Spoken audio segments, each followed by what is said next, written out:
जैसे बोलना एक हैबिट है, इसी तरह राइटिंग एक हैबिट है। अब राइटर वो नहीं होता कि सिर्फ जिसने किताब लिखनी है। मिसाल के तौर पर एक से ज़्यादा टॉपिक है आपके पास लिखने के लिए, आपने किस पे लिखना है? पाकिस्तान में लोगों का मुस्तकबिल बड़ा वो ताबनाक नहीं है, बल्कि बड़ा शर्मनाक हो गया है और आगे बढ़ने के सारे इम्कानात ख़त्म हो गए। मैं आपको इसलिए पढ़ता हूँ कि मैं किसी जगह पर गुंजल में हो गया हूँ, फंस गया हूँ, तो मुझे निकालें बाहर। अगर आप कॉलम 100 छपते हैं, 80 कॉलम नेगेटिव है। ये ना समझे कि ये कोई अल्लाह ताला की सलाहियत है लिखना। किसी ने एक लड़की की जान बचाई है, ये खबर नहीं है हमारे लिए। किसी ने किसी लड़की की इज्जत लूटी है, ये खबर है हमारे पास। अच्छा, बुनियादी तौर पे ना हम सब लोग जैसे बोलते हैं वैसे लिखते भी हैं। कभी अच्छा लिखते हैं, कभी बुरा लिखते हैं और कभी लिखते ही नहीं हैं। ठीक है, राइटिंग जो है ना, ये एक हैबिट है। जैसे बोलना एक हैबिट है, इसी तरह राइटिंग एक हैबिट है। आप जितना बोलते हैं उतना ही अच्छा बोलना शुरू कर देते हैं। आप जितना लिखते हैं आहिस्ता आहिस्ता आप अच्छा लिखना शुरू कर देते हैं। तो ये दोनों बातें जो है राइटिंग के कॉन्टेक्स्ट में आपकी प्रैक्टिस के साथ जुड़ी हुई है, पहली बात। अब सवाल ये है कि हम लिखते क्यों हैं। ठीक है, तो बुनियादी तौर पे एक अच्छा लिखारी जो है वो अपने आइडियाज़ को शेयर करता है, जो उसके अंदर है ना, इल्म, मालूमात, विजडम, उसको वो शेयर करता है। अब वो किससे शेयर करेगा? किसी से शेयर करेगा। अब किसी से शेयर करेगा तो उसको बोलना पड़ेगा या लिखना पड़ेगा। तो पहला तो है कि अपने आइडियाज़ को कम्युनिकेट करना, फिर एक क्लैरिटी के साथ अपना मैसेज पहुंचाना बड़े वाज़ेह अंदाज में, ताकि मैं जो आप जो बात लिख रहे हैं मैं उसको उतनी ही आसानी से समझ सकूं। ठीक है, उसमें ग्रामर ठीक हो, पंक्चुएशन ठीक हो, स्ट्रक्चर उसका ठीक हो, कौन सी बात कहाँ आनी है वो ठीक हो, तो ये उसके कॉन्टेक्स्ट के अंदर आ जाता है। फिर हमने वो जो अपने आइडियाज़ होते हैं जो हमारे जहन में, हमने उसको एक लॉजिकल ग्राउंड्स देनी होती है। ठीक है, उसकी सीक्वेंस बनानी होती है और एक कंटेंट जो है उसके अंदर खूबसूरती पैदा करनी होती है। ठीक है, फिर आप ये देखिए, आपने ऑडियंस को भी देखना होता है, किसके लिए बोल रहे हैं, किसके लिए लिख रहे हैं, उसको भी जहन में रखना होता है। फिर आप इस अंदाज से चीज़ों को लेके चलते हैं कि दूसरे आपकी बात से मुतासिर भी हो, एक्सेप्टेंस भी हो, आपकी कबूलियत भी हो। तो एक अगर आप पूछेंगे राइटिंग की डेफिनेशन जो है वो बेसिकली ये है कि हमने हमारे अंदर जो कुछ है हम उसका इजहार कर सकें। जैसे हम बोल के करते हैं ऐसे ही हम लिख कर सकें। ठीक है, तो ये बेसिकली एक कम्युनिकेशन है। राइटिंग इज़ ए कम्युनिकेशन जिसमें आप अपना इजहार करते हैं, कुछ बोल के और कुछ लिख के। ठीक है, एक बुनियादी बात तो ये समझ होगी। दूसरा ये है, ये क्यों ज़रूरी है, ये सवाल भी उठेगा। नहीं लिखना आता तो क्या फ़र्क पड़ता है, बोल तो रहे ना, लेकिन क्यों ज़रूरी है? एक तो ये है कि मैंने जैसे कहा कि ये आपके आइडियाज़ को, आपकी फीलिंग्स को का इजहार करने का एक ज़रिया है। दूसरा ये है कि ये बेसिकली आप इसको ऑर्गेनाइज करते हैं, इसको आर्काइव करते हैं। लिखी हुई चीज़ है ना, पड़ी रहेगी। हम आर्काइव जाके देखेंगे क्या आपने लिखा है, तो एक चीज़ है जिसको आपने डॉक्यूमेंट कर लिया है। Writing is a document. आज आपकी साल बाद पुरानी चीज़ भी होगी तो आप उसको जाके देख सकेंगे कि आपने ये लिखा था। आर्काइव कर लेते हैं, रिकॉर्ड कीपिंग में आ जाता है। फिर आपकी लर्निंग बहुत होती है, आप सीखते बहुत हैं। जैसे जैसे लिखना शुरू करते हैं तो आपको सीखना आ जाता है, कैसे अच्छी लिखाई लिखी जाती है, कैसे अच्छे अंदाज से हमें लिखना चाहिए, कैसे अच्छे लोग लिखने वाले लिखते हैं, आप उनकी चीज़ों को देखते हैं। ठीक है, तो एक आपकी लर्निंग भी हो रही होती है। ठीक है, कम्युनिकेशन हो रही होती है नंबर 1, फिर आपकी लर्निंग होती है। तीसरा आपको मैंने कहा कि आर्काइव, रिकॉर्ड कीपिंग में चले जाता है। फिर एक क्रिएटिव एक्सप्रेशन आता है। अभी आप लिखना शुरू करते हैं ना आहिस्ता आहिस्ता, फिर साथ साथ आपके अंदर से तख्लीकी चीज़ें निकल रही होती हैं। जैसे जैसे आप लिखना शुरू करते हैं, आगे बढ़ते हैं, आपका माइंड क्रिएटिव होना शुरू हो जाता है। नए नए आइडियाज़, नई नई विजन, नई नई सोच, नई नई क्रिटिक्स, आप चीज़ों को निकालना शुरू कर देते हैं। इसका मतलब है आपका विजन जो है वो ब्रॉडर पर्सपेक्टिव में बढ़ रहा है। जो आज आप सोच रहे हैं कल नहीं सोचेंगे, कल कुछ और सोचेंगे, परसों कुछ और सोचेंगे। तो नए आइडियाज़, नई चीज़ों को जो है ना आप जनरेट करना शुरू कर देंगे। फिर आपकी एडवांसमेंट आनी शुरू हो जाएगी। राइटिंग में डे बाय डे आपकी इंप्रूवमेंट आ रही है, आपकी स्किल्स इन्हांस हो रही है, आपकी पंक्चुएशन ठीक हो रही है, आपकी ग्रामर ठीक हो रही है, आपकी स्पेल ठीक हो रही है, आपका कम्युनिकेशन का इजहार ठीक हो रहा है, आपका स्ट्रक्चर ठीक हो रहा है, आपकी आर्टिकुलेशन ठीक हो रही है, तो आप उसकी तरफ चलना शुरू हो जाएंगे, एडवांसमेंट की तरफ। फिर आप ये देखिए, एक क्रिटिकल थिंकिंग आना शुरू हो जाती है, चीज़ों पे सवाल उठाना, चीज़ों को क्रिटिकली देखना, चीज़ों का एनालिसिस करना, चीज़ों का कंपैरिजन करना, चीज़ों की ऑब्जर्वेशन करना, ये चीज़ें आनी शुरू हो जाती हैं। तो ये देखें, अगर आप इसकी इंपॉर्टेंस को देखें तो communication 1, learning 2, record keeping 3, creative expression 4, career advancement 5 और क्रिटिकल थिंकिंग 6। ये 6 चीज़ें हैं जो उसकी इंपॉर्टेंस को उजागर करती हैं अगर आप एक राइटिंग की तरफ जाते हैं। ठीक है, अब राइटर वो नहीं होता कि सिर्फ जिसने किताब लिखनी है। हम सब अपनी ज़िंदगी में कुछ ना कुछ तो लिख रहे होते हैं ना, कुछ ना कुछ तो हम अपनी ड्यूरिंग स्टडी करते हैं, ड्यूरिंग प्रोफेशन करते हैं, ड्यूरिंग पर्सनल लाइफ करते हैं। तो जहाँ भी आप जिस प्रोफेशन में, जिस कैटेगरी में, जिस स्पेस में बैठ के लिखने की कोशिश करेंगे, आपका एक्सप्रेशन वो इजहार करेगा कि आप कैसे अच्छे तरीके से अपने बात को ये बयान करते हैं। एक चीज़, अब आप ये देखिए, सबसे पहले लिखता कौन है? जिसके पास इंफॉर्मेशन होती है। अगर आपके पास इंफॉर्मेशन ही नहीं है, लिखना आपको आता भी हो, तो आप क्या लिखेंगे? कुछ नहीं लिख सकेंगे। सो आपको इंफॉर्मेशन रिक्वायर्ड है। जिस इशू पे आप लिखना चाहते हैं उसके लिए आपको क्या चाहिए? इंफॉर्मेशन। फिर इंफॉर्मेशन के बाद आपको नॉलेज चाहिए, यानी वो जो बेसलाइन इंफॉर्मेशन है, बुनियादी इंफॉर्मेशन मिली है, इसका डिटेल डेप्थ में जाके आप नॉलेज को देखना चाहेंगे। यानी एक अखबारी की हेडलाइन है ना, अब अगर हेडलाइन को आपने डिटेल पढ़ना है तो पूरी खबर पढ़नी पड़ेगी, नीचे जाना पड़ेगा। किताब का दिबाचा पढ़ेंगे तो फिर पूरी किताब पढ़नी पड़ेगी। अखबार एक देखेंगे तो पूरा अखबार पढ़ना पड़ेगा। तो जितना आप अपने नॉलेज को बढ़ाएंगे, पहले नंबर पे इंफॉर्मेशन और दूसरे नंबर पे नॉलेज, जितना आपका नॉलेज बढ़ेगा आपके पास इंफॉर्मेशन का फ्लो तेज़ हो जाएगा, आपके पास नॉलेज का फ्लो तेज़ हो जाएगा। अब आपको लिखते वक्त ना सोचना नहीं पड़ेगा, आपको लिखते वक्त ना ऐसे पर कलम घुमाना नहीं पड़ेगा। जैसे कमरा इम्तिहान में हम बैठे होते हैं, अगर आपको सवाल आता है तो आप फ्लो में लिख रहे होते हैं। अगर आपके पास सवाल नहीं आता तो आप वहाँ पे रुक जाते हैं, इधर देखते हैं, उधर देखते हैं, इधर देखते हैं, किसी से मदद मांगने की कोशिश करते हैं, क्योंकि आपके पास इंफॉर्मेशन, नॉलेज उस रिलेटेड इंफॉर्मेशन का, सवाल का नहीं है। तो आपके पास जितना नॉलेज होगा यू कैन राइट प्रॉपरली। ठीक है, फिर तीसरे नंबर पे आपकी रीडिंग एंड डाइवर्सिटी। अब रीडिंग क्या है? रीडिंग ये है कि आप किन चीज़ों को पढ़ते हैं। अगर निसाबी किताबें पढ़ते हैं तो निसाबी किताबों तक महदूद हो जाएंगे। जनरलाइज किस्म की किताबें पढ़ते हैं तो जनरलाइज एजुकेशन आ जाएगा। शायरी पढ़ते हैं, लिटरेचर पढ़ते हैं, अखबार पढ़ते हैं, रिव्यू पढ़ते हैं, मैगजीन्स पढ़ते हैं, हाँ कुछ भी पढ़ते हैं। यानी जितनी ज़्यादा आपकी reading out of the box है, निसाबी किताबों से बाहर है, तो आपके इल्म में ज़्यादा इजाफा होगा। वरना आप किताबी बातों तक महदूद हो जाएंगे, अपने निसाब की किताबों तक। आपसे अगर इम्तिहान पास कराना हो तो वो तो आप पास कर लेंगे, लेकिन अगर आपको वैसे कोई कहा जाए कि ज़रा लिखें तो आपको शायद मुश्किल पेश आ जाए।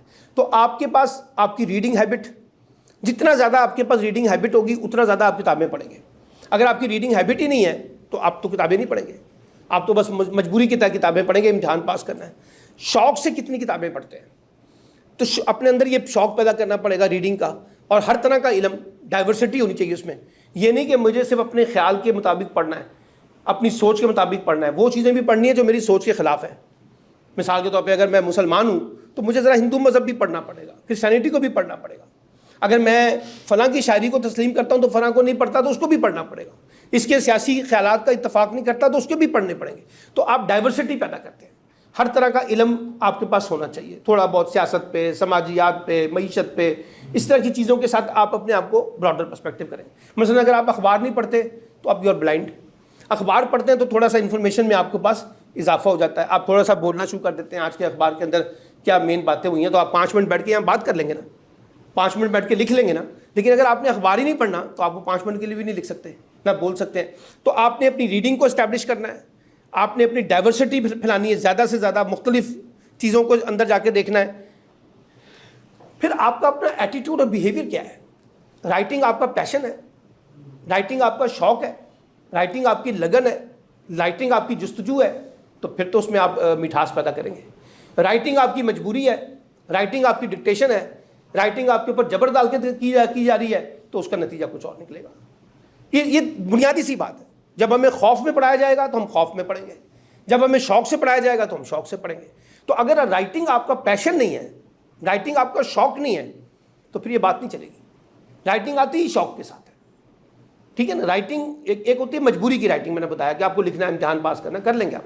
लेकिन अगर आपने अदर देन की चीज़ों के अंदर राइटिंग करनी है, शायरी करनी है, ड्रामा लिखना है, अफसाना लिखना है, आर्टिकल लिखना है, फीचर लिखना है, कहानी लिखनी है, तो वो तो आपके शौक के साथ जुड़ी हुई है। अगर वो नहीं होगी तो आप 2 लाइनें भी नहीं लिख सकेंगे, ठीक है ना। तो आपका एटीट्यूड, आपका बिहेवियर, फिर आपकी मुस्तकिल मिजाजी। आज ही आपने कहा कि जी मैंने बड़ा अच्छा लिखना है, आज तो पहले दिन तो नहीं लिख सकेंगे, स्टे करना पड़ता है ना विकेट के ऊपर, तो लंबा स्टे। जैसे जैसे लिखते जाएंगे वैसे वैसे उसकी परफेक्शन पैदा होती जाएगी। जैसे जैसे लिखना शुरू कर देंगे ऐसा ऐसा चीज़ों की करेक्शन होनी शुरू हो जाएगी। बात ये कि आप किसी से फीडबैक लेते हो, कोई बंदा आपको फीडबैक दे कि आपने क्या चीज़ लिखी है, अच्छी लिखी है, इसमें क्या गलतियाँ हैं, इसको कैसे लिखना चाहिए, फला करना चाहिए, तो वो आप बनाते हैं। सो बुनियादी तौर पे फिर आप ये देखिए कि आपका वो शौक, एटीट्यूड और बिहेवियर जो है वो उसमें मैटर करेगा। फिर आपका एक्सपीरियंस एंड एक्सपोजर। एक अच्छा राइटर, उसका एक्सपोजर ज़्यादा होता है, वो बाहर की चीज़ों को देखता है, वो फिरता है, आवारागर्दी करता है, ठीक है ना। उसके पास सिर्फ कमरे में बैठा हुआ नॉलेज नहीं है, वो कमरे से बाहर बैठी हुई चीज़ों को भी ज़्यादा तरीके से डील करता है। उसको बाहर की दुनिया में पता है क्या हो रहा है, मोहल्ले में क्या हो रहा है, पाकिस्तान में क्या हो रहा है, बलूचिस्तान में क्या हो रहा है, मिसिंग पीपल का इशू है मिसाल के तौर पे, बड़ा सेंसिटिव। आपको यहाँ बैठ के नहीं पता चलेगा मिसिंग पीपल क्या है। अगर आपने उसका मुताला किया हो तो आपको पता चलेगा जो बच्चे गुमशुदा हो जाते हैं, लापता कर दिए जाते हैं, उसका इशू क्या है। तो आपका बुनियादी तौर पर एक्सपीरियंस क्या है, आप कहाँ से लिखना शुरू करते हैं, हाँ, आपके अंदर वो पैशन कहाँ से आएगा एक्सपीरियंस के साथ। जितना एक्सपीरियंस होता जाएगा, आप कहेंगे मैं मिसाल के तौर पे 20 साल से लिख रहा हूँ, तो मेरा 20 साल का एक्सपीरियंस है ना। मैं पहले दिन तो नहीं ऐसा लिख पाता था जैसे मैं आज लिख पा रहा हूँ। शायद 5 साल बाद और थोड़ी सी बेहतरी आ जाए। आहिस्ता आहिस्ता आपका एक्सपीरियंस और फिर आपका एक्सपोजर, मुख्तलिफ जगहों पर बैठना, घर से बाहर निकलता हूँ, लोगों से मिलना, अच्छे लोगों से मिलना, अच्छे लिखने वालों से मिलना, अच्छे लिखने वाले लोगों को पढ़ना बाकायदगी साथ, उनके साथ डायलॉग करना, उनके साथ डिस्कशन करना, ये आपका एक्सपोजर। सोसाइटी में बैठना, जाके जांचना कि लोग किस तरह से चीज़ों को देखते हैं, किस तरह से परखते हैं, क्योंकि बाज़ औक़ात आपको मुताले की ज़रूरत नहीं होती, आप सिर्फ लोगों को पढ़ना शुरू कर दें, लोगों को सुनना शुरू कर दें, तो आपका एक्सपीरियंस, आपका एक्सपोजर जो है वो बढ़ता जाएगा।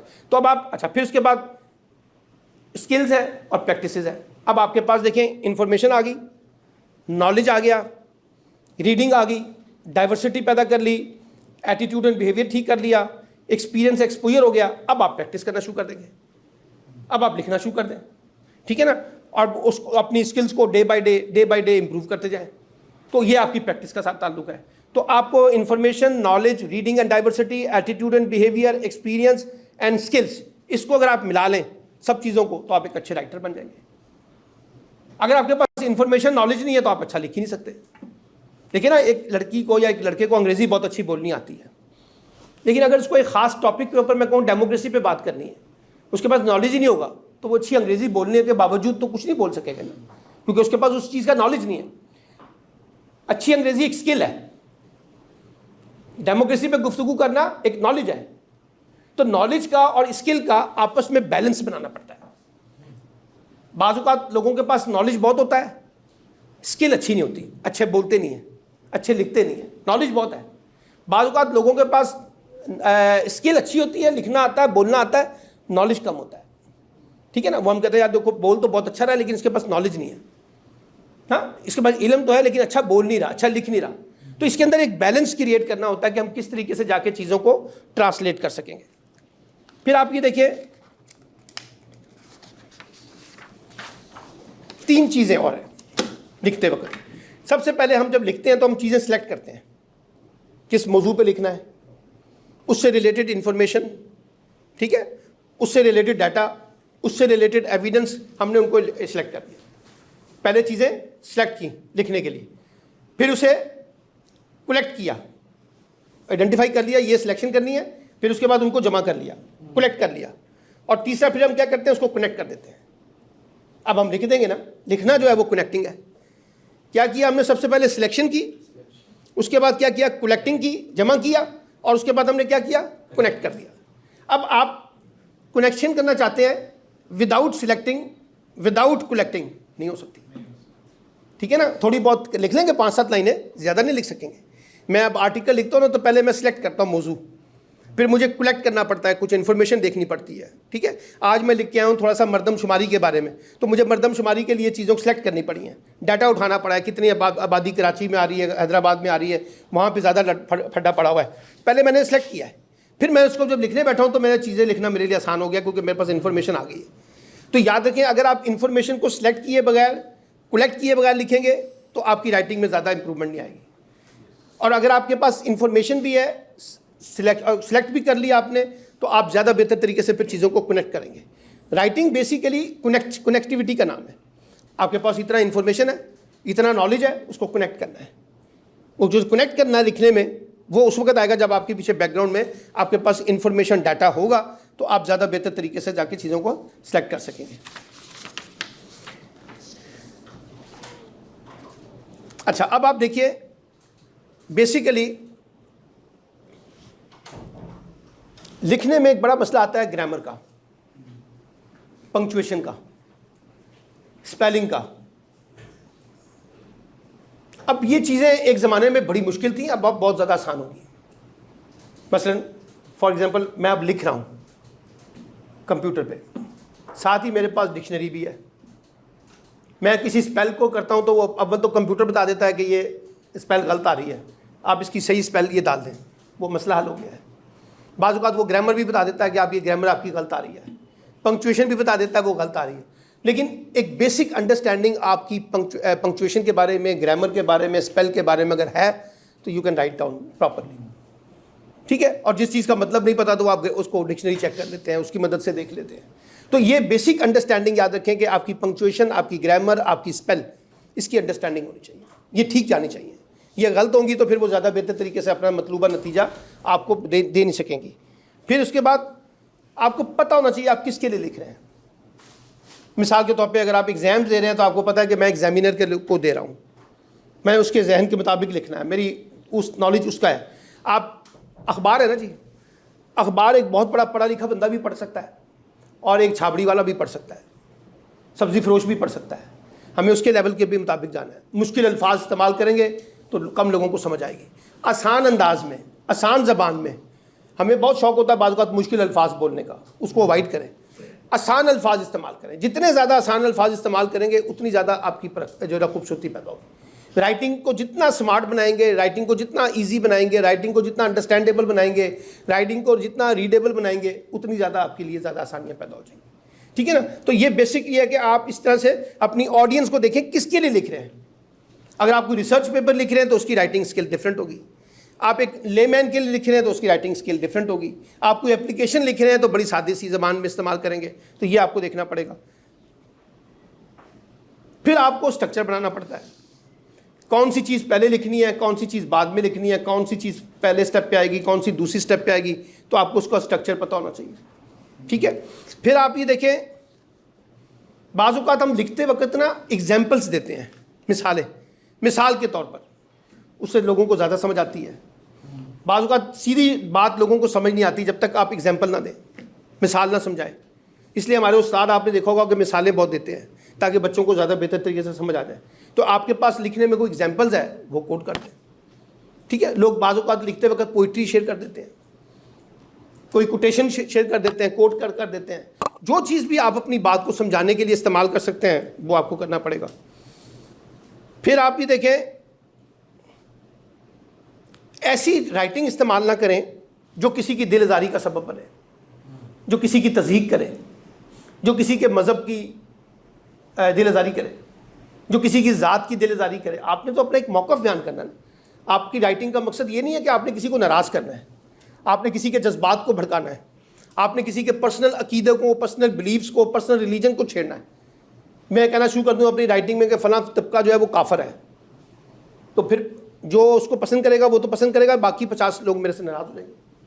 तो हम ऐसे अल्फाज, ऐसी जुमले जो हैं वो इस्तेमाल ना करें जो हमारे लिए मुश्किल बन जाए, जो हमारे परसेप्शन को ख़राब कर दें, जो हमारे करैक्टर को ख़राब कर दें, जो हमारी लेजिटिमेसी को ख़राब कर दें, जो हमारी पर्सनैलिटी को डैमेज कर दें। तो ऐसे जुमलों से इतराज़ करें। अगर आप बुरी ज़बान में गुफ्तगू करते हैं तो लोग आपके बारे में बुरी राय रखेंगे, आप अच्छी ज़बान में गुफ्तगू करेंगे लोग आपके बारे में अच्छी राय रखेंगे, आप अच्छा लिखेंगे लोग आपके बारे में अच्छी राय रखेंगे, आप बुरा लिखेंगे लोग आपके बारे में बुरी राय रखेंगे। तो ये फ़ैसला आपने करना है कि कौन से ऐसे अल्फाज जिनसे लोगों की दिल आज़ारी होती है, वो मिसाल के तौर पर आप अपनी राइटिंग में लिख दें, फ़लाँ तबका बेवकूफ़ है। जैसे हमारे यहाँ होता है कि पंजाबी बड़े टगे हैं, ये बलोचियों को कुछ नहीं पता, उर्दू वालों को कुछ नहीं पता, सराइकियों को कुछ नहीं पता, तो हम एक तबके का मजाक उड़ा रहे होते हैं। तो अपनी राइटिंग में ऐसी चीज़ों को अवॉइड करें जो किसी की दिल-ए-ज़ारी का सबब बनता हो। फिर आप जो लिखते हैं उसको पढ़ें भी। आप एक दफ़ा पढ़ेंगे, कुछ जुमले आपको लगेगा कि ये दुरुस्त नहीं है, इसको ठीक कर लें, ठीक है ना। तो अब कंप्यूटर की वजह से ज़िंदगी ज़रा आसान है, जहाँ मर्जी चेंजेस कर लें, जिस जगह पे जाके उसको खड़ा कर लें, जहाँ पे उसको लेके नीचे ले आएँ, ऊपर ले आएँ, चीज़ों को आप आगे पीछे कर सकते हैं। तो आप अपनी लिखी हुई चीज़ को रिविजिटिंग करें, उसको पढ़ें, उसको चेक करें, बार बार चेक करें। जितना पढ़ेंगे उतना ज़्यादा वो खूबसूरत होता जाएगा। आपको लगेगा नहीं ये जुमला ठीक नहीं है, इस जुमले को ऐसे होना चाहिए था, इस जुमले को ऐसे होना चाहिए था। तो रिविजिटिंग में रिविजिट नहीं करेंगे तो आपको नहीं पता चलेगा।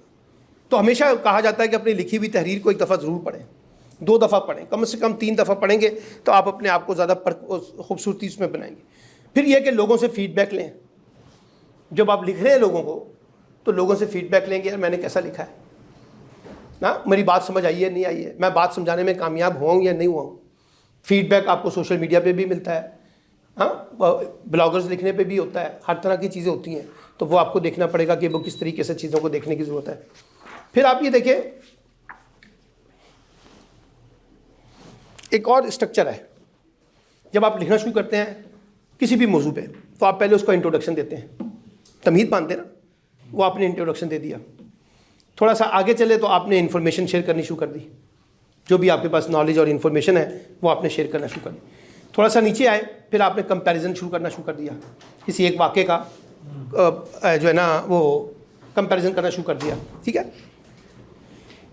उससे नीचे आए तो आपने एनालिसिस करना शुरू कर दिया, लड़कियों की तालीम क्यों पीछे रह गई है, पाकिस्तान में बेरोज़गारी क्यों बढ़ रही है, पाकिस्तान में लोगों को रोज़गार क्यों नहीं मिल रहा, पाकिस्तान में लोगों नशा बहुत करना शुरू हो गया है। अब आप उसकी रीज़न तलाश कर रहे हैं ना, तो अब आपने उसका एनालिसिस करना शुरू कर दिया, ठीक है। फिर आप ऑप्शन देते हैं कि अगर इस मसले को ठीक करना है तो ये कर लें, ये कर लें, ये कर लें, रिकमेंडेशन देते हैं अपनी, और फाइनली आप कंक्लूजन करते हैं, चीज़ों को रैप अप करते हैं। अब आप देखिए, आपने स्टार्ट किया इंट्रोडक्शन से, हाँ, जो भी आपने आर्टिकल लिखना शुरू किया है आपने उसका इंट्रोडक्शन देना शुरू किया है, तमहीद बांधी है, इन्फॉर्मेशन डाली है उसके अंदर, नॉलेज डाला है, फिर उसके अंदर आपने कंपैरिजन किया किसी एक दो चीज़ों के साथ, हाँ, फिर आपने उसके अंदर जो है एनालिसिस किया है, फिर आपने उसके अंदर ऑप्शंस डाले हैं, रिकमेंडेशन डाली हैं, और फिर फाइनली आपने इसको कंक्लूड किया है। अब ये नहीं हो सकता कंक्लूजन हम पहले नंबर पे ले आए और इंट्रोडक्शन जो है वो हम आखिर में लेके आए। नहीं, लिखने की तरतीब है ना, लिखने की एक तरतीब है, start from introduction, conclude from conclusion. ये नहीं होगा कि कंक्लूजन पहले आ जाएगा। तो ये जहन में रहे कि कौन सी चीज़ पहले लिखनी है, कौन सी स्टेप 2 है, कौन सा स्टेप 3 है, कौन सा स्टेप 4 है, कौन सा स्टेप 5 है और कौन सा स्टेप 6 है। हम बाज़ औक़ात लिखने में जो चीज़ हमें आखिर में लिखनी होती है वो हम शुरू में लिख देते हैं, जो शुरू वाली चीज़ होती है वो बीच में जाके कहीं लिखते हैं, बीच वाली चीज़ को कहीं आखिर में जाके लिखते हैं। हमें स्ट्रक्चर नहीं बनाना था। मालूमात होती हैं, इन्फॉर्मेशन है, नॉलेज है हमारे पास, लेकिन हमारे पास उसका स्ट्रक्चर नहीं है, कैसे तरतीब बनाई जाए, कैसे उसको अंदर डाली जाए। तो ये तरतीब आती है प्रैक्टिस के साथ। लोगों की चीज़ें पढ़ेंगे ना तो आपको पता चलेगा लोग कैसे लिखते हैं। अच्छे राइटर पढ़ेंगे, अच्छा फिक्शन पढ़ेंगे, अच्छा ड्रामा पढ़ेंगे, अच्छा लिटरेचर पढ़ेंगे, तो आपको पता चल जाएगा कौन कैसे लिखता है। जैसे फिल्म का स्टार्ट होता है वो कुछ और होता है, फिल्म का एंड कुछ और होता है।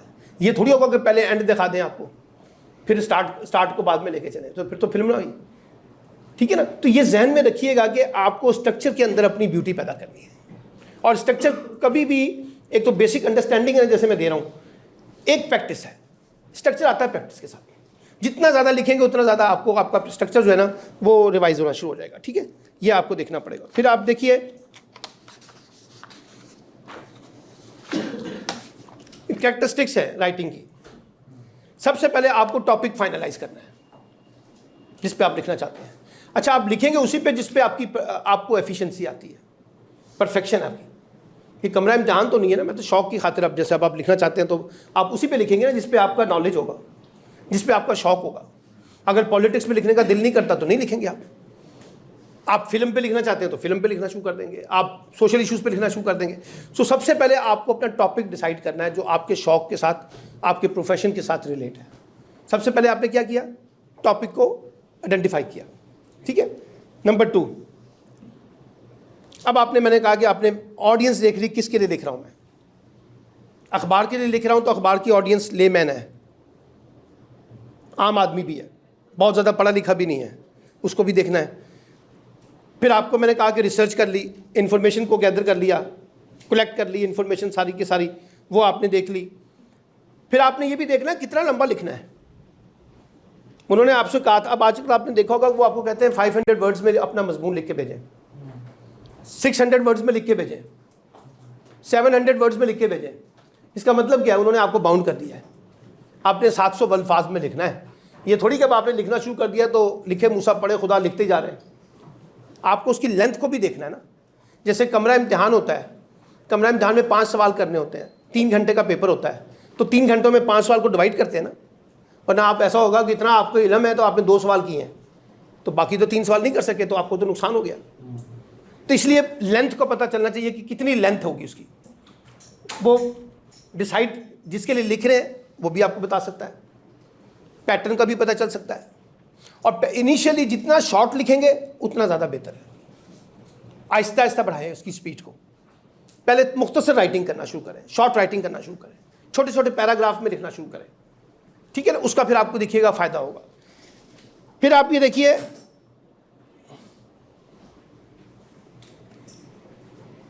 आपको अपने रिसोर्सेज को भी आइडेंटिफाई करना है। मतलब जब मैं लिखने लगता हूँ तो मेरा रिसोर्स क्या है? अखबार, गूगल सर्च करता हूँ, आजकल आर्टिफिशियल इंटेलिजेंस आ गई है, उसको भी देखना पड़ता है। कोई रिसाला आ गया, मैगज़ीन, उसको देखना पड़ता है, किताब को हवाला देखना पड़ता है। तो आप लिखते वक्त किन चीज़ों से इस्तेफादा करते हैं? ये आपकी चीज़ें हैं ना जिनको देख के आप अपनी चीज़ें बढ़ाएंगे। तो ये आपका सोर्स है लिखने का, कि हर चीज़ की इन्फॉर्मेशन आपके पास नहीं है। आपको राइटिंग आती है, कुछ आपको इन्फॉर्मेशन दरकार है, रिक्वायर्ड है, वो इन्फॉर्मेशन आपको मिलेगी किताबों से ज़रिए, रिपोर्ट्स के ज़रिए, अखबारात के ज़रिए, रिसर्च पेपर के ज़रिए, ठीक है ना, वीडियोस के ज़रिए। आजकल वीडियोस बहुत ज़्यादा आ रही हैं, अपलोड हो रही हैं, तो उसके ज़रिए मिलेगी। तो ये सब चीज़ें आपको आइडेंटिफाई करनी पड़ेंगी, आपको अपना रिसोर्स पूल बनाना पड़ेगा। मैं एक और चीज़ बताता हूँ, मिसाल के तौर पर मैंने अपनी राइटिंग के लिए, क्योंकि मैं रेगुलर लिखता हूँ, मैंने अपना एक रिसोर्स पूल बनाया हुआ है। रिसोर्स पूल एक्सपर्ट्स का 2 से 4 लोग हैं मेरे इकॉनमी के एक्सपर्ट्स, 2 से 4 लोग हैं मेरे फॉरेन पॉलिसी के एक्सपर्ट्स, 2 से 4 लोग हैं मेरे रिलीजियस एक्सपर्ट्स, 2 से 4 लोग मेरे हैं अपना इन्वायरमेंटल एक्सपर्ट्स, मुख्तलिफ मौज़ूआत के एक्सपर्ट्स हैं, लीगल एक्सपर्ट्स। अब जहाँ पे जो ज़रूरत होती है एक्सपर्ट्स ओपिनियन की, मैं उनको फ़ोन करता हूँ। मैं उनसे कहता हूँ सर मैंने आज ये लिखना है आर्टिकल, ज़रा मुझे इसके ऊपर बताइए आर्टिकल 204 क्या कह रहा है, आर्टिकल 183 क्या कहता है, समझने के लिए। इकॉनमी के ऊपर मैं कहता हूँ सर ये मुझे बताइए ज़रा, ये IMF के साथ हमारा मायदा क्यों नहीं हो पा रहा, इसमें पीछे क्या रुकावट है। तो आपको इमाम दीन नहीं है, आपको सब चीज़ें नहीं आती। अब आजकल देखिए ना, लिखने वालों का तो राब्ते का कोई मसला ही नहीं रहा। हर लिखने वाला अखबार में जो कुछ लिखता है वो नीचे अपना ईमेल ID दे रहा होता है, ठीक है ना। राब्ते का ज़रिया भी पता होता है, उसका फेसबुक भी है, उसका ट्विटर भी है। अब मुझसे जो मेरे स्टूडेंट्स हैं बेताशा लोग रब्ता करते हैं कि सर हमें भी लिखना चाहते हैं, हमें गाइड करें, तो वो मुझे ईमेल करते हैं, वो मेरे ट्विटर पे फीड कर देते हैं, वो मेरे फेसबुक पे मुझे फीड कर देते हैं। तो आजकल तो लोगों से इन्फॉर्मेशन लेना कोई मुश्किल काम नहीं है। अच्छा, कौन होगा जो आपको इन्फॉर्मेशन नहीं देगा? मुझसे अगर कोई बच्चा बच्ची रब्ता करते हैं तो मुझे तो बड़ी खुशी होती है कि यार मुझे उन्होंने कबूल किया है, मुझे उन्होंने एक्सेप्ट किया है, तो मेरा तो ज़रा थोड़ा सा अपना खुशी से मैं फूला नहीं समाता। तो ये कहना कि जी लोग आपको इन्फॉर्मेशन ही देंगे, ये बकवास है। होंगे कुछ लोग, उनमें एटीट्यूड होगा, लेकिन मोस्टली लोग आपको फीड करना चाहते हैं। अगर आप उनसे लें इन्फॉर्मेशन, आप उनके पास जाएं, आप उनसे गाइडेंस लें, आप उनसे प्रॉपर ट्रेनिंग लें, आप उनसे पूरा एक्सपोजर लें, आप उनसे पूछें कि मुझे राइटिंग के लिए पहले क्या स्टेप उठाने हैं, मुझे किस तरह से लिखना है, ये मेरा पैशन है, कहाँ लिखूँ मैं, किस तरह से मैं लिखूँगा। अच्छा, अब ये बात भी ख़त्म हो गई कि जी आपको अखबार के लिए लिखना है, आप ब्लॉगर्स बनाना शुरू कर दें, अपने अपने ब्लॉगर्स में लिखना शुरू कर दें, वहाँ पर आहिस्ता आहिस्ता प्रैक्टिस करें, और रोज़ाना आप 500 अल्फाज का कोई ना कोई एक नोट लिख के भेजें। देखिए आपके हालात में थोड़ा सा फ़र्क आ जाएगा, आपकी चीज़ें चेंज हो जाएंगी, आ जाएंगी, तो वो चीज़ें चेंज हो जाएंगी, ठीक है। तो ये मुश्किल काम नहीं है। आजकल अब ये दुनिया वो वाली दुनिया नहीं रही जहाँ आपके पास अपॉर्चुनिटीज़ कम है। अब तो आप अपॉर्चुनिटीज़ बढ़ती जा रही हैं लिखने की, और स्पेस भी बढ़ती जा रही है, ऑप्शंस भी बढ़ते जा रहे हैं। तो ये कहना कि जी मुझे कोई मेरी चीज़ छापेगा नहीं, ये बेमानी बातें होगी। आप खुद छाप लें, जैसे अब आप टीवी पे आना चाहते हैं तो टीवी पे शायद आपको आने का मौका ना मिले, आप अपना 10 मिनट का वीडियो बना लें और वो सोशल मीडिया पे डाल दें, जो भी आप बोलना चाहते हैं आप देखिए, आप आ जाएगी। मुझे पसंद आएगी तो मैं शेयर कर दूंगा, कमेंट करूंगा उसके ऊपर, लाइक करूंगा, नहीं पसंद आएगी तो मैं उस पर कमेंट करूंगा। तो ये तो ओपन होगी दुकान सर, अभी वाली 80s वाली दुनिया की दुकान तो नहीं है, ठीक है ना। तो ये आपको देखना पड़ेगा कि कैसे आपने उसको जो रिसोर्सेज मैंने आपको बताया कि आपने कैसे अपने पूल्स बनाने हैं, ठीक है, जो आपको लिखने में मदद दें। फिर वो एक आमतौर पे हम राइटिंग करते वक्त रफ ड्राफ्ट बनाते हैं। मैं जब बहुत मुश्किल आर्टिकल लिखना हो ना मुझे, तो पहले मैं कागज़ पकड़ता हूँ, उस पर मैं बुलेट्स में नोट्स बनाता हूँ, फिर उसके बाद लिखता हूँ। मुश्किल आर्टिकल, आसान आर्टिकल होना तो फ्लो चल रहा होता है। नेशनल पॉलिटिक्स में लिखना होना तो मुझे नोट्स की ज़रूरत नहीं पड़ती, लेकिन अगर मुझे लिखना है पाकिस्तान अफगानिस्तान ताल्लुकात तो मुझे पहले नोट्स बनाने होंगे। मैंने लिखना है पाकिस्तान की इकॉनमी के ऊपर तो मुझे कुछ नोट्स बनाने पड़ेंगे, फॉरेन पॉलिसी पे नोट्स बनाने पड़ेंगे, वो ज़रा सेंसिटिव इशूज़ हैं, ठीक है। जब मरदमशुमारी के ऊपर नोट्स बनाए मैंने। अच्छा, अब मैं लिखता भी कम हूँ, मैं क्या करता हूँ बनाते बनाते ना जाके जब चीज़ें सर्च करता हूँ तो साथ ही उसकी पिक्चर ले लेता हूँ, ठीक है, उस नोट्स की पिक्चर ले लेता हूँ। अब जब मैं लिखने बैठता हूँ तो मैं यही अपना व्हाट्सअप खोल के वो पिक्चर देखता रहता हूँ और उसकी मदद से उनके नोट्स के साथ अपने काम आप पे लिखता हूँ। तो अब ज़िंदगी आसान हो गई है, ये ना कहें कि चीज़ें मुश्किल हो गई हैं। अब लिखने के लिए आपके पास अपॉर्चुनिटी भी बढ़ रही है, आपके पास एक्सपीरियंस भी बहुत आ रहा है, आपके पास नई टेक्नोलॉजी भी आ रही है जिसकी मदद से आप अपने आप को आगे लेके जा सकते हैं, ठीक है। फिर उसके बाद वो मैंने आपको बताया कि आप अपना जो लिखते हैं तो फिर उसको दोबारा चेक करते हैं कि इसमें मैंने क्या गलतियां वगैरह की हैं। अच्छा, फिर उसमें ये भी है, आप कुछ चीज़ लिखते हैं तो आप उसमें कोई इलस्ट्रेशन डालना चाहते हैं, पिक्चर डालना चाहते हैं, वो भी आप पॉसिबिलिटीज़ है, वो आप उसके अंदर ऐड कर सकते हैं, ठीक है। अपने आर्टिकल्स के अंदर ही तो पिक्चर्स आ जाती हैं। फिर अब वो आपने जहाँ जिसके लिए लिखना है उसको सबमिशन करवानी है। तो अब आप देखिए, आपने टॉपिक को डिफाइन किया, आपने फिगर आउट किया ऑडियंस को, आपने अपनी रिसर्च की, आपने अपना लेंथ डिसाइड की कितना लंबा लिखना है, आपने कंपाइल की रिसोर्सेज की लिस्ट को और रिसोर्स पर्सन को, उनको कंपाइल किया। फिर आपने एक आउटलाइन बनाई, जो मैंने कहा नोट्स बनाते हैं वो बनाए, उसकी बेसिस पे आपने आर्टिकल लिखना शुरू किया। फिर आपने आर्टिकल चेक किया, जो लिखा हुआ है उसकी इन्फॉर्मेशन को, उसकी नॉलेज को, उसकी स्पेलिंग को, उसकी पंक्चुएशन को, वो चेक किया। फिर आपने कोई पिक्चर वगैरह ऐड करनी है वो किया, एंड फाइनली आपने उसको सबमिट करवा दिया, ठीक है। फिर आप आगे देखें, अब प्रॉब्लम क्या आता है बतौर राइटर, जिसमें हम छोड़ जाते हैं और भाग जाते हैं, क्योंकि प्रॉब्लम से हम घबराते हैं, स्टे नहीं करते। जैसे मैंने कहा ना कि पहले स्टे करना पड़ेगा। प्रॉब्लम तो मुझ समेत सबको आते हैं, जो भी लिखने वाला लिखना शुरू करेगा उसको प्रॉब्लम आएंगे, इससे घबराना नहीं चाहिए। वो प्रैक्टिस आपकी प्रॉब्लम को रिजॉल्व करती है, जितनी प्रैक्टिस करेंगे उतनी प्रॉब्लम रिजॉल्व हो जाएंगी, ठीक है। मिसाल के तौर पे सबसे पहला प्रॉब्लम हमारा आता है कि लैंग्वेज का, क्राफ्टिंग का और स्ट्रक्चर का। इन्फॉर्मेशन है हमारे पास, नॉलेज है, लेकिन लैंग्वेज अंग्रेजी में लिखना है तो नहीं लिखना आता, ठीक है ना। उर्दू में लिखना है, किसी इंग्लिश मीडियम बच्चे को कहें तो उसको उर्दू में लिखना नहीं आता। तो सबसे पहले तो लैंग्वेज का इशू आता है। फिर उसके बाद क्राफ्टिंग का इशू आता है, चीज़ों को क्राफ्ट करना नहीं आता। जैसे एक मेज़ है वो कारपेंटर ने बनाई है, एक दूसरी मेज़ है वो एक और कारपेंटर ने बनाई है। उसने उसकी क्राफ्ट ऐसी की है कि शानदार डिज़ाइन बनाया है, उसने बड़ी सादी सी बना दी है। तो क्राफ्ट करना नहीं आता, कैसे खूबसूरती पैदा करनी है लिखने में, वो देखना पड़ेगा। और तीसरा मैंने आपको बताया कि स्ट्रक्चर, जो मैं भी बताया था कि कौन सी चीज़ कहाँ आएगी, पहले आएगी, दूसरे नंबर पे। फिर आपके पास बाज़ औक़ात इन्फॉर्मेशन बहुत है, आप इन्फॉर्मेशन फीड करते जा रहे हैं, उसका एनालिसिस कोई नहीं है, रीजंस कोई नहीं है, कॉजेज़ कोई नहीं आ रही, इसका करना क्या है। बाज़ आर्टिकल देखें आपको इन्फॉर्मेशन से भरे हुए नजर आते हैं, उसमें एनालिसिस कोई नहीं होता, कंपैरिजन कोई नहीं होता, उसमें कंक्लूजन कोई नहीं होता, उसमें रिकमेंडेशन कोई नहीं होती। अच्छा, बाज़ आर्टिकल हमें मिलते हैं जिसमें क्रिटिसिज्म बहुत होता है, फर्दर वे आउट कोई नहीं होता, रेजोल्यूशन कोई नहीं होता। हम कहते हैं तनकीद बराए तनकीद, भाई तनकीद बराए इसलाह क्यों नहीं है, तनकीद बराए तब्दीली क्यों नहीं है। तो एक अच्छा राइटर जो है, अगर वो किसी चीज़ पर क्रिटिसाइज़ करता है तो साथ साथ उसका रेजोल्यूशन भी तो देता है ना, तो आपने उस रेजोल्यूशन की तरफ भी तो लेके आना है ना। वो आपको देखना पड़ेगा कि आपकी एनालिटिकल स्किल है या नहीं है। अच्छा, एनालिटिकल स्किल कैसे आती है? एनालिटिकल स्किल आती है ज़्यादा पढ़ने से, ज़्यादा सुनने से और ज़्यादा सोशलाइजेशन से। आप इस तरह के फोरम पे आके बैठते हैं तो आपको मुख्तलिफ लोगों की बातें सुननी पड़ती हैं, उससे आपको अंदाज़ा होता है कि एनालिटिकल एनालिसिस करना क्या होता है।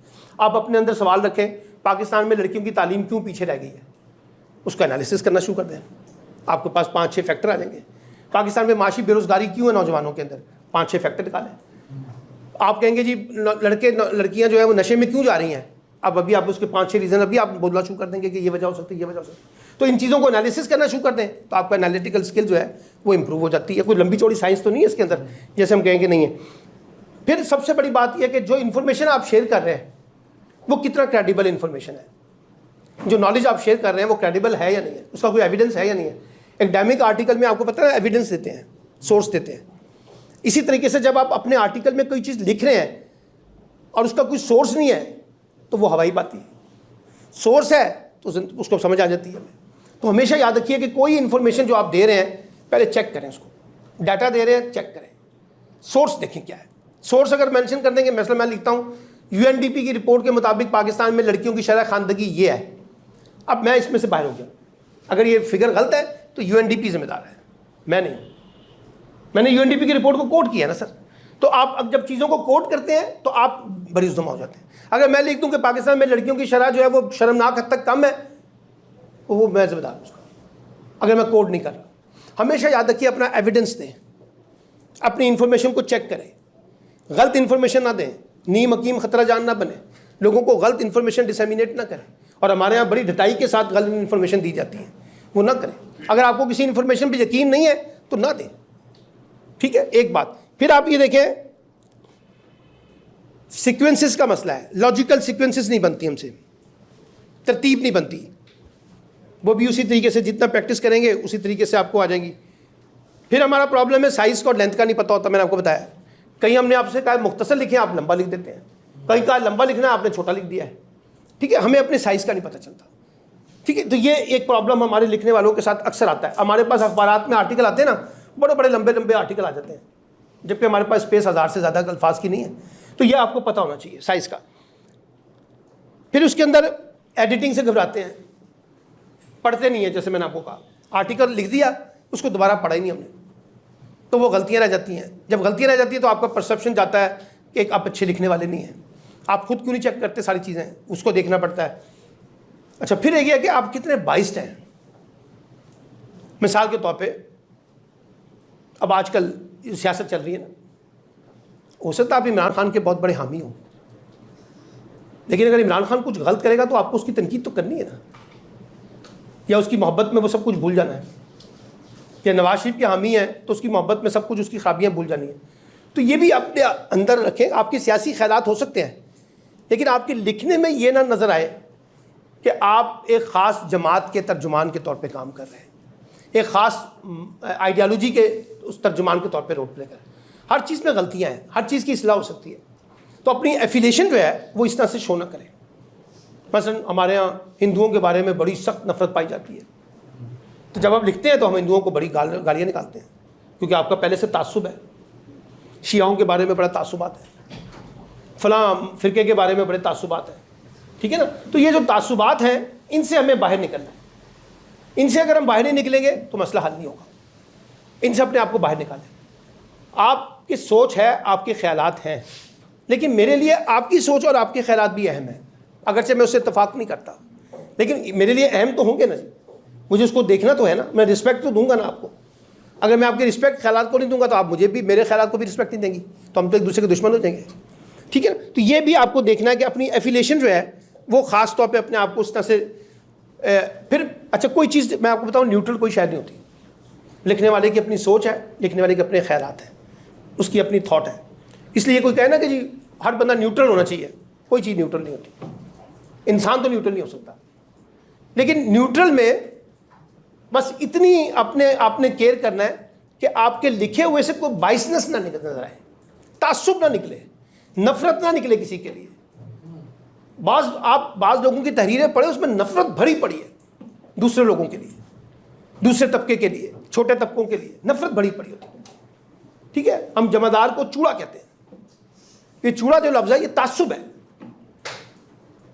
इस तरह से जब हम लोगों को अल्फाज अदा करते हैं, महाजरों के बारे में, सिंधियों के बारे में, बलोचियों के बारे में, पख्तूनों के बारे में, गिरगिट बल्तियों के बारे में, उसमें हमारा तासुब आता है। तो जितना ताज्जुब आपके अंदर होगा आप लिखते वक्त उसको रिफ्लेक्ट करेंगे। अब जब वो रिफ्लेक्ट होगा तो आपके बारे में भी एक राय कायम होगी। हम कहेंगे ये बड़ा मुतस्सब राइटर है, ये बड़ा ताज्जुब वाला राइटर है, हाँ ये बड़ा ऐसे लिखता है, ये उसके खिलाफ बहुत है, ये इसके खिलाफ बहुत है। तो उसमें बैलेंस पैदा करने की कोशिश करें तो आप चीज़ों को लेके चलेंगे। कंटेंट को मैंने कहा कि अरेंजमेंट करना सीखें, कौन सी चीज़ को पहले लेके आना है उसको अरेंजमेंट करना शुरू करें। अच्छा, फिर उसके बाद आप देखिए इश्यूज़ की प्रायोरिटी का मसला है।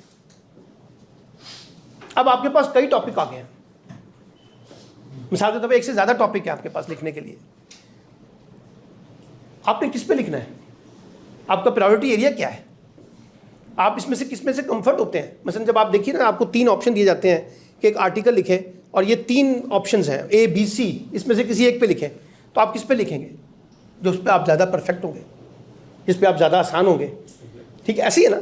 तो ऐसी अपनी प्रायोरिटी देखें कि आपने आपकी प्रायोरिटी क्या है। मसलन आप डिफाइन करें कि आपने किस पे लिखना है, पॉलिटिक्स पे लिखना है तो फिर पॉलिटिक्स की स्पेशलाइजेशन की तरफ जाएं, इकॉनमी पे लिखना है तो इकॉनमी की स्पेशलाइजेशन की तरफ जाएं, सोशल इश्यूज़ पे जाना है तो सोशल इश्यूज़ की स्पेशलाइजेशन में जाएं, स्पोर्ट्स में जाना है तो स्पोर्ट्स की स्पेशलाइजेशन में जाएं, फॉरेन पॉलिसी में जाना है तो फॉरेन पॉलिसी की स्पेशलाइजेशन में जाएं, एनवायरमेंटल में जाना है तो एनवायरमेंटल स्पेशलाइजेशन में जाएं, मेडिसिन में जाना है तो मेडिसिन की स्पेशलाइजेशन में जाएं। आजकल आप देखें ना, न्यूट्रिशनिस्ट कितने ज़्यादा हो गए हैं, चलते फिरते न्यूट्रिशनिस्ट, हर एक बता रहा होता है कि वजन कैसे कम होता है।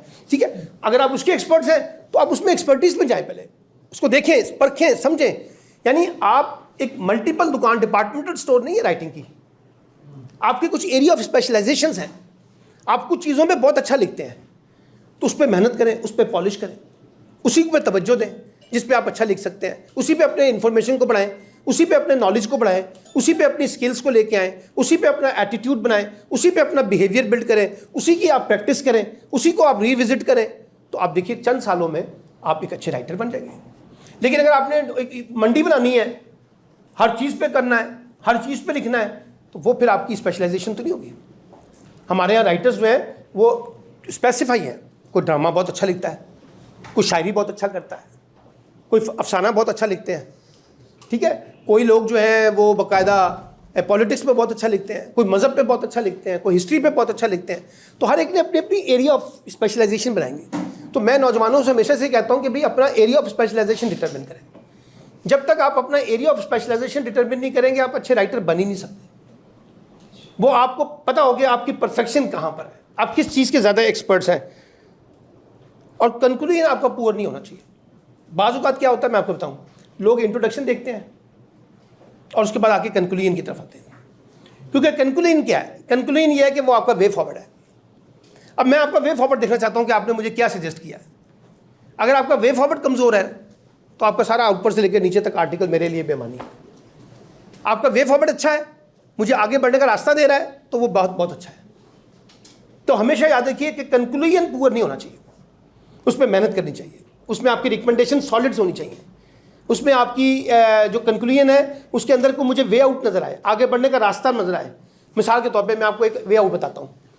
एक वे आउट है जो कि हमारे अक्सर नवीद साहब दोस्त लिखते हैं, पाकिस्तान तबाह हो रहा है, पाकिस्तान में ठीक होने के इम्कानात कुछ नहीं है, पाकिस्तान तबाही की तरफ जा रहा है और पाकिस्तान में लोगों का मुस्तकबिल बड़ा वो ताबनाक नहीं है बल्कि बड़ा शर्मनाक हो गया है और आगे बढ़ने के सारे इम्कानात ख़त्म हो गए हैं। अब मैंने इस पर आर्टिकल कंक्लूड कर दिया। अब मैंने नई नस्ल को क्या मैसेज दिया सिवाय मायूसी के अलावा? ठीक है, वो कहेगा भाड़ में जाए यार, हमें कुछ नहीं करना इस पाकिस्तान में। क्योंकि आप अपने इल्म से, आप अपने तजर्बे से, अपनी लिखाई से लोगों को आगे बढ़ने का रास्ता नहीं बता रहे, आप लोगों को वहीं पर खड़ा कर रहे हैं या उनको और ज़्यादा मायूस कर रहे हैं। अच्छा, एक अच्छा राइटर जो है ना, वो लोगों को अगर रोशनी ना देना सर, तो फिर उसके लिखने का फ़ायदा कोई नहीं है। अंधेरा तो पहले मौजूद है सर। मैं तो आपको पढ़ता इसलिए हूँ कि आप अंधेरे से मुझे रोशनी की तरफ लेके जाएँ। मैं आपको इसलिए पढ़ता हूँ कि आप बुराई से अच्छाई की तरफ लेके जाएँ। आपको मैं इसलिए पढ़ता हूँ कि आप मेरी मुश्किलों में से आसानियाँ पैदा करें। मैं आपको इसलिए पढ़ता हूँ कि मैं किसी जगह पे गुंजल में हो गया हूँ, फंस गया हूँ, तो मुझे निकालें बाहर। ठीक है ना। और अगर आपने मुझे निकालना ही नहीं है तो फिर मुझे आपके पढ़ने का फ़ायदा क्या है? बल्कि मैं और ज़्यादा परेशान हो जाता हूँ और ज़्यादा मायूस हो जाता हूँ। इसलिए बाज़ औक़ात हमारा टीवी जो है हमें बड़ा मायूस करता है, सुबह से शाम तक बताता है पाकिस्तान तबाह हो गया है, फिर हम कहते हैं देखो ही ना टीवी। अखबार बताता है पाकिस्तान में crime crime crime crime crime है, फिर हम अखबार पढ़ना छोड़ देते हैं। दानिश्वर आता है, वो आगे हमें बड़ी मायूसी की बातें बताता है, फिर हम वो भी छोड़ देते हैं। फिर हम कहते हैं फिल्में देखो यार, छोड़ो, लानत भेजो इसको। तो राइटर जो है ना, उसका एक पॉजिटिव एटीट्यूड होना चाहिए। और वो पॉजिटिव एटीट्यूड ये है कि वो आगे का रास्ता दिखाए, वो रोशनी फैलाए, वो वे आउट बताए, वो बुराई में से अच्छाई पैदा करे, वो खराबियों में से अच्छाई पैदा करे, वो अंधेरे में से रोशनी पैदा करे। एक अच्छे राइटर की खूबी है। ये नहीं है कि अच्छा राइटर जो है ना, अगर स्लेट ब्लैक नज़र आ रही है तो आपको भी ब्लैक बताना शुरू कर दें, फिर आप में उसमें क्या फ़र्क रहा लेमैन में। वो उसमें से अपने डाउट्स, देखिए कोई चीज़ ख़राब नहीं होती। ये एक शीट है ना, मिसाल के तौर पे इस शीट पे कुछ ब्लैक डॉट्स हैं, कुछ वाइट डॉट्स हैं। आपने ब्लैक डॉट का एनालिसिस किया तो वाइट डॉट से रेजोल्यूशन की तभी तो जाना है ना आपने। वो अगर नहीं होगा तो फिर वो बात आपकी चलेगी नहीं। तो आपका कंक्लूजन जो है वो वेव आगे की तरफ बढ़ने का होना चाहिए। और कंक्लूजन का प्रॉब्लम ये है कि अगर आप बिलीव करते हैं कि हमने चीज़ों को रिजॉल्व करना है, अगर आपका ये बिलीव है कि हमने चीज़ों को रिजॉल्व करना है, तो आप तो कंक्लूजन निकाल लेंगे। मैं आपको ना भी बताऊँ ना, तब भी आपने अपना वे आउट निकाल लेना है। हम सब निकालते हैं अपनी ज़िंदगी में, जब मुश्किल में होते हैं तो कोई ना कोई वे आउट निकालते हैं ना। बिलीव क्या है कि वे आउट निकालना है। तो पहली प्रायोरिटी क्या है, आपका कितना बिलीव है वे आउट के ऊपर। अगर आपका बिलीव है वे आउट के ऊपर तो आप रास्ता निकालेंगे। फिर आप ऑप्शन 1, ऑप्शन 2, ऑप्शन 3, इधर से नहीं, उधर से नहीं, इधर से नहीं, उधर से नहीं निकल आएंगे। तो आपका बिलीव है कि आपने रास्ता निकालना है, तो ये पैदा करें अपने अंदर। ये पैदा करेंगे तो आप अपने आप को एक अच्छे राइटर के तौर पर लेके जा सकते हैं। और राइटिंग इसलिए भी ज़रूरी है कि वो आपकी क्रेडिबिलिटी को इस्टेब्लिश करता है सर, वो आपकी पर्सनालिटी को इस्टेब्लिश करता है। आपका नाम, जब मेरा अखबार में पहली दफ़ा नाम छपा था तो मैं तो पागलों की तरह फिर रहा था पूरे शहर के अंदर। अखबार मैंने 20-25 कापियाँ ख़रीद ली थी और मैंने उनको बताया था देखो मेरा आर्टिकल छपा है। उस ज़माने में तो सोशल मीडिया नहीं था ना, हम इस तरह से शेयर कर सकते थे। लेकिन उस वक्त हम अपने लोगों को जाके बताते थे सर देखिए मेरा ये लेटर्स टू एडिटर के अंदर छोटा सा कॉलम छपा है। तो आपकी हौसला बढ़ता है, आपकी बड़ी अप्रिसिएशन होती है, लोग आपको राइटर के तौर पे देखना चाहते हैं। तो ये तो आपकी, अगर आपके अंदर शौक है तो आप आहिस्ता आहिस्ता आहिस्ता आहिस्ता आहिस्ता आहिस्ता, अब मैंने 20-30 साल लगाए हैं तब जाके मैं इस मुकाम पे पहुंचा हूँ। मुझसे और ज़्यादा लिखने वाले अच्छे लोग हैं, उन्होंने भी बड़ा टाइम लगाया हुआ है। तो एक प्रैक्टिस के साथ ही चीज़ें लिखी जाती हैं ना, अचानक तो कुछ नहीं होगा, रियाजत करनी पड़ती है। और रियाजत क्या है? पढ़ना है। रियाजत क्या है? डिस्कशन करनी है। रियाजत क्या है? अच्छे पढ़े लिखे लोगों के दरमियान बैठना है। रियाजत क्या है कि आपने अपने अंदर शौक़ पैदा करना है। रियाजत क्या है? आपने अच्छे पढ़ने वालों को पढ़ना है। रियाजत क्या है? आपने अच्छे लिखने वालों को पढ़ना है। ऐसी है ना, यही रियाजत होती है। और क्या होती है?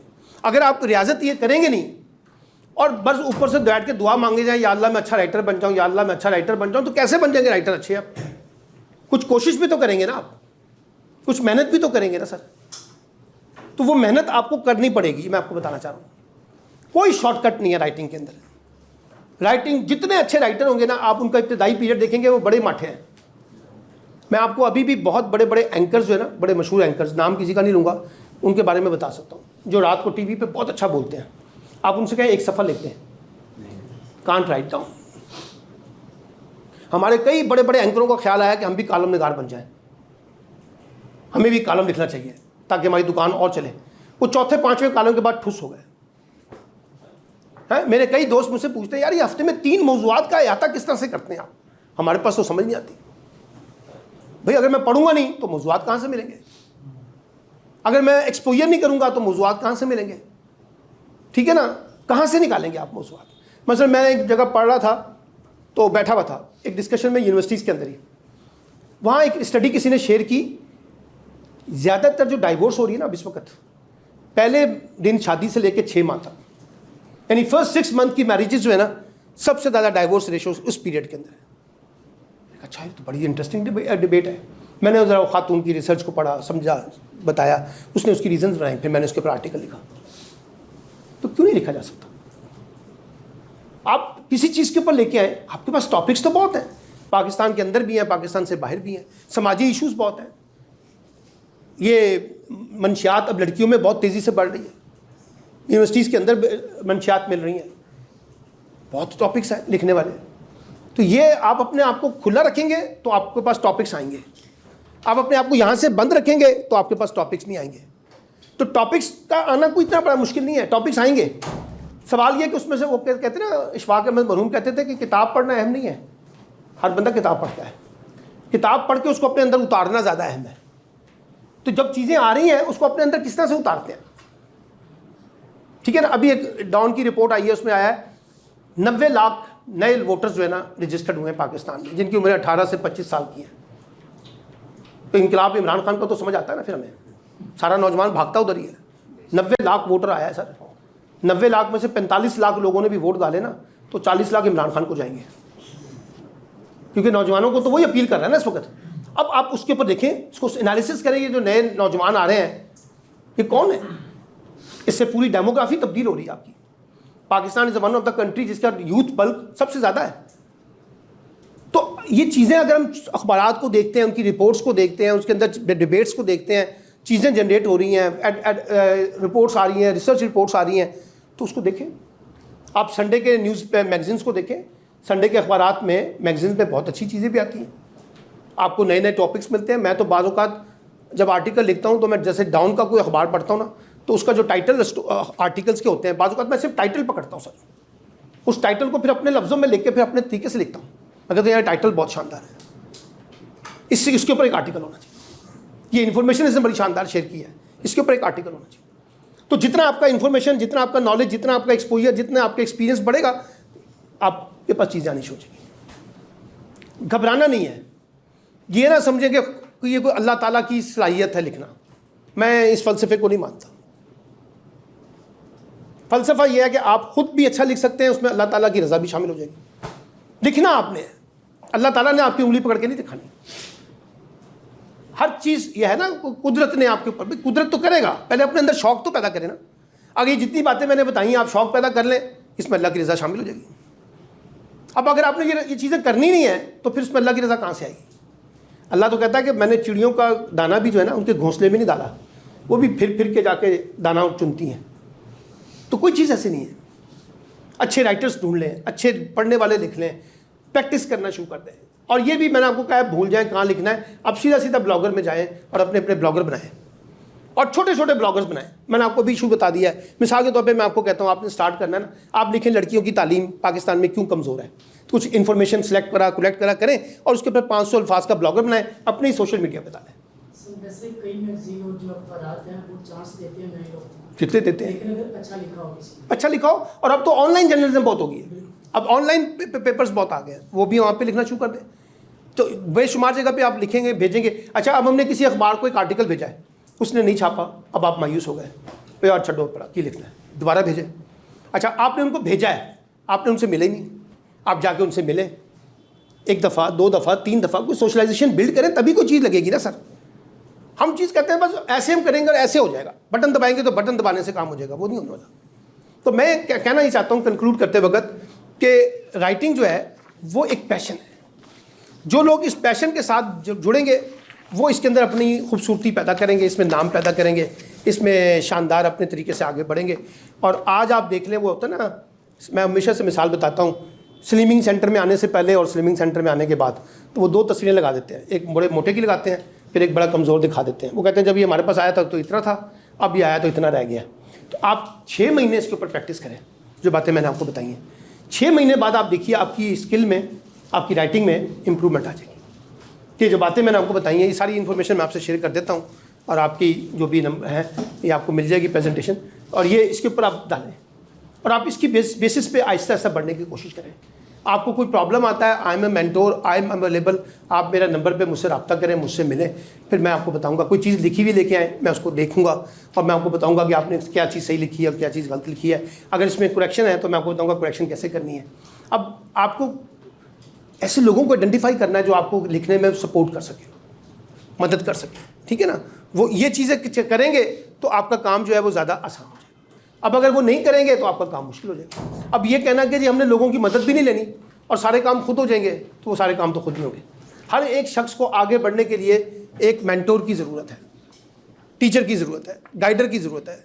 वो आप अपने अंदर पैदा करें, आप अपने बहुत से मसले जो है वो हल कर सकते हैं, ठीक है जी। अब कोई सवाल अगर आपके जहन में है तो प्लीज़ जी। अर्निंग कितनी हो जाती है जो कोई अर्निंग नहीं है, इसको अर्निंग के साथ देखें ना।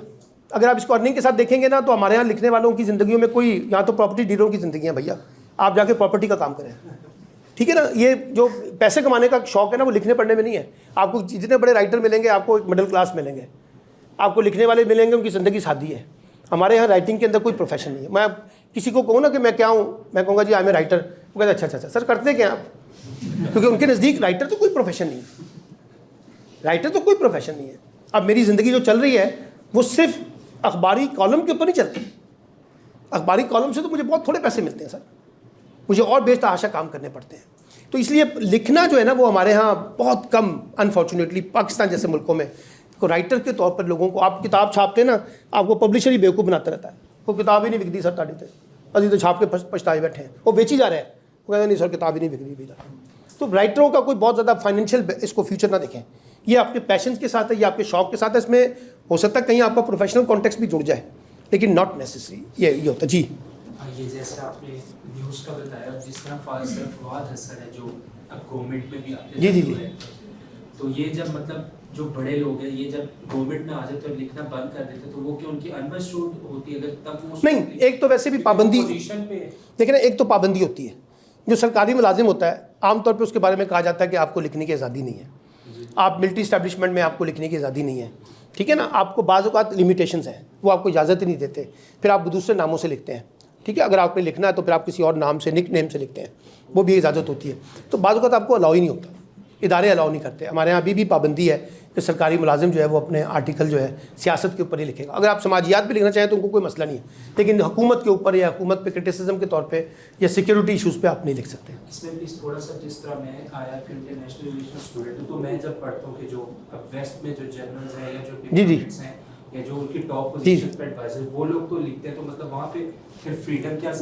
वो जनरल है ना, एकेडमिक्स जनरल है, एकेडमिक जनरल में फिर भी लिख सकते हैं आप, अखबारात के अंदर पाबंदी है। पहले मैं बता रहा हूँ, किताब लिख सकते हैं, लेकिन आप देखिए ज़्यादातर लोगों ने किताबें लिखी रिटायरमेंट के बाद। हमारे यहाँ तो कोई हाजिर सर्विस नहीं लिखता ना किताब। अगर मैं हाजिर सर्विस होकर अंदर की खराबियाँ लिखूँगा तो पकड़ा जाऊँगा, वो कहेंगे तुम कैसे लिख सकते हो। तो हमारे यहाँ कुछ लिमिटेशंस हैं, एक ख़ास हद तक एकेडमिक्स में इजाज़त होती है, लेकिन उसके अंदर भी फिर आप बहुत ज़्यादा क्रिटिसाइज़ उस तरह से नहीं करेंगे। फिर आप रिटायरमेंट के बाद हमारे यहाँ किताबों में लिखने का रुझान ज़्यादा होता है और सच बोलने का या ऑटोबायोग्राफियाँ आती हैं तो फिर वो उस वक्त लिखते हैं। हमारे यहाँ वैसे कुछ पाबंदियाँ हैं सरकार के ख़िलाफ़, आप बतौर गवर्नमेंट एम्प्लॉई आप नहीं लिख सकते हैं जी। सर आपने बात की कि ब्लॉगिंग से स्टार्ट करना चाहिए, आपको नहीं लगता जो एआई ने कंटेंट क्रिएट कर शुरू किया है उसने डीमोटिवेट किया हमारे जो न्यू राइटर्स आए? अच्छा, ये भी एक बड़ी अच्छी बात किसी ने की थी। देखिए आर्टिफिशियल इंटेलिजेंस जो है ना आपको बहुत ज़्यादा इन्फॉर्मेशन दे रहा है, आप ज़रूर लें, उसको कॉपी ना करें। सर यही चीज़ मैं आपको बता रहा हूँ, उसको कॉपी ना करें। एक बंदा आर्टिकल लिखता है, वो सारी इंफॉर्मेशन इकट्ठी करता है, वो करेंगे ना तो फिर उसमें आपकी क्रिएटिविटी कोई नहीं है, वो तो सारा आर्टिफिशियल इंटेलिजेंस पर चला गया ना। एक अच्छी चीज़ क्या है, मैंने आर्टिफिशियल इंटेलिजेंस के अंदर एक चीज़ डाली, उसने मुझे कुछ इन्फॉर्मेशन दी है, अब मैं उस इन्फॉर्मेशन को पढूं और उन इन्फॉर्मेशन को पढ़ के उससे कोई चीज़ नई क्रिएट करने की कोशिश करूं और उसको थोड़ा सा रिविजिट करूं और एक मुख्तलिफ चीज़ लिखने की कोशिश करूं। पॉइंट्स मैं वहीं से पकड़ूंगा, पॉइंट्स वहीं से पकड़ूंगा, लेकिन ये नहीं होगा अगर डिटो कॉपी करके करेंगे तो फिर तो कोई फ़ायदा नहीं है, फिर आपका कोई काम नहीं है। जी बट सर आपने बात की पॉजिटिविटी की, लिखने में आपने पॉजिटिविटी जी आप आगे रखिए। जी सर आपका नहीं ख्याल कि हमारे यहाँ लिखारियों में बहुत बड़ा सा जो हमारे पास गैप है पॉजिटिविटी का, इस हद तक सर हम पॉजिटिविटी फॉलो कर रहे हैं कि हम जो चीज़ें नज़र आ रही हैं उनको भी सर हम पॉजिटिविटी के उसमें नहीं, आप कह रहे हैं कि हम पॉजिटिविटी ज़्यादा इस्तेमाल करते हैं, सर आपका ख्याल है? मेरा ख्याल है कि हम सारे नेगेटिविटी इस्तेमाल करते हैं। अगर आप सुबह से लेकर शाम तक टॉक शो देखें तो सवाई नेगेटिविटी के क्या है? अगर आप कॉलम 100 छपते हैं 80 कॉलम नेगेटिव है, मुल्क तबाह हो गया, मुल्क बर्बाद हो गया, लुट गए, पाकिस्तान करप्ट तरीन मुल्क है, पाकिस्तान ऐसा है, पाकिस्तान ऐसा है। हम तो 24 घंटे मातम करने वाले लोग हैं सर। अगर पॉजिटिविटी को देखना है तो इस पाकिस्तान में बहुत से लोग अच्छा काम कर रहे हैं, हम तो नहीं हाईलाइट करते। हम तो देखिए ना, किसी ने एक लड़की की जान बचाई है, ये खबर नहीं है हमारे लिए।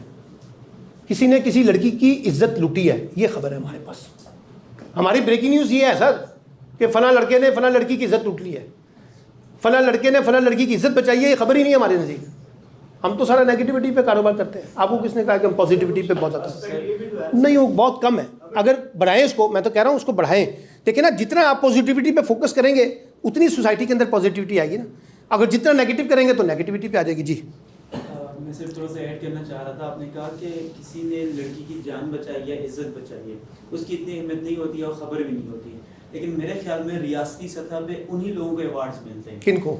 जो लोग इज्जत बचाते हैं, जो लोग जान मसलन आप अगर उठा के देखें ना, पाकिस्तान में आज तक जितने लोगों को अवार्ड मिले हैं, सदारती अवार्ड, एवान, ये जो तमगा जरूरत फलां फलां उठा के देखें और उनके कारनामे भी जरा मुझे बताइए कि क्या किए उन्होंने। एक बात देखिए ना, बात ये है, मिसाल के तौर पे हमारे यहाँ तो बहुत कम, मैं आज एक लड़के से मिला हूँ, 40 साल की उम्र का बंदा है, 3 बच्चे हैं सर उसके, 28 बच्चों की वो कफालत कर रहा है। बलूचिस्तान से बच्चे उसने उठाए हैं, ये 3 बच्चे मुख्तलिफ घरों से, उनको यहाँ लेके आया। और मैं नवीद साहब हैरान रह गया हूँ, उसने एक कसम खाई कि जहाँ मेरे बच्चे पढ़ेंगे वहीं पर ये भी पढ़ेंगे। उन 28 बच्चों को वो लाहौर ग्रामर स्कूल में पढ़ाता है सर, और लाहौर ग्रामर स्कूल में पढ़ा के उसी स्कूल के अंदर उसने एक बड़ी बिल्डिंग तामीर की है, उसी के अंदर उनके हॉस्टल बना दिए। उनके तमाम अखराजात जो है वो उस बंदे के पास हैं, अच्छा खासा माली तौर पर मुस्तकम आदमी। आपको पता थी ये स्टोरी? कई स्टोरीज आपको ये स्टोरी पता थी? ये एग्जैक्टली नहीं पता ना। अब सोसाइटी के अंदर जो पॉजिटिव बहुत सा काम हो रहा है, हमें हमारे बाज नज़रों से ओझल है। हमारा तो सारा टॉक शो बैठा हुआ है कि वो चोर है, वो चोर है, ये चोर है, वो चोर है, वो चोर है, ये चोर है, हम तो इसमें फंसे हुए हैं ना। तो मैं ये कह रहा हूँ कि इसको ज़रा पॉजिटिविटी को बढ़ाएं, और सोसाइटी में आपके हीरोज़ जो हैं वो पढ़ने लिखने वाले लोग हों, तो फिर आपका प्रोफेशन भी बन जाएगा। जैसे कि हमारे यहाँ नहीं है, हमारे यहाँ तो सबसे बड़ा आदमी वो है जिसके पास बड़ी प्रॉपर्टी डीलर है, ठीक है, हमारा तो हीरो वो है, हमारा हीरो तो वो नहीं है जो पढ़े लिखने लगने वाले। तो इसलिए मैं ये कहता हूँ कि आपके यहाँ शायर, अदीब, दानिश्वर, उस्ताद की कितनी अहमियत है। हम में से ज़रा कोई बंदा किसी को कहे ना कि आपने टीचर बनना, छठो जी के पागल वाला काम है, चले जाएँ मजबूरी के तहत तो अलग बात है, शौक से तो नहीं जाते टीचर बनने के लिए। टीचिंग तो हमारा सबसे लास्ट जॉब है। तो जब ये आपके शौक ही नहीं है तो फिर कैसे आप चीज़ों को बिल्ड करेंगे? तो जिस सोसाइटी में टीचर को रिस्पेक्ट हो, यानी लंदन जैसे इदारे में एक जज जो है उसके सामने एक टीचर आ गया, वो अपनी कुर्सी से नीचे उतरा है, नहीं no sorry I am listening, a teacher, okay जिसने क्राइम किया होगा, बट मैं इसको सुनने आया, मैं नीचे आके सुनूंगा। अमेरिका में प्राइमरी टीचर की तनख्वाह सबसे ज़्यादा होती है हायर एजुकेशन के मुकाबले, यहाँ प्राइमरी टीचर को यतीम समझा जाता है, ठीक है ना। और प्राइमरी टीचर के बच्चों की शादियाँ हो तो कोई कबूल भी नहीं करता रिश्ता। हमने सोसाइटी के अंदर जो मॉडल्स बनाए ना वो भी बड़े बेतहाशा वेग हैं, उनको इम्प्रूव करने की ज़रूरत है कि हम किस तरीके से जो है ना इन चीज़ों को देखें, ठीक है जी। तो मैं आपसे बस इसको वाइंड अप कर रहा हूँ कि आप में से जिन लोग इंटरेस्टेड हो वो मुझसे दोबारा रब्ता कर सकते हैं, ठीक है, और रब्ता करें, अब कुछ चीज़ लिख के लेके आएँ, कुछ शेयर करें, तो फिर हम उसके ऊपर मज़ीद डिस्कशन कर सकते हैं। आपने जैसे कहा कि एरिया ऑफ स्पेशलाइजेशन, इसके ऊपर डिस्कशन हो सकती है कि कैसे आपको थोड़ी सी डिस्कशन करने के बाद मुझे अंदाज़ा होगा कि आपके क्या शौक़ हो सकते हैं, आपको किन चीज़ों पे लिखना चाहिए, लड़कियों के लिए क्या क्या स्पेसेस हैं राइटिंग के लिए, लड़कों के लिए क्या स्पेसेस हैं राइटिंग के लिए, कहाँ कहाँ जाके आपको लिखना चाहिए, किधर आपके लिए अपॉर्चुनिटीज़ हैं, ये सब चीज़ें हो सकती हैं। फिर आपको 1-to-1 डिस्कशन जो है ना उसको इंश्योर करना पड़ेगा, ठीक है जी।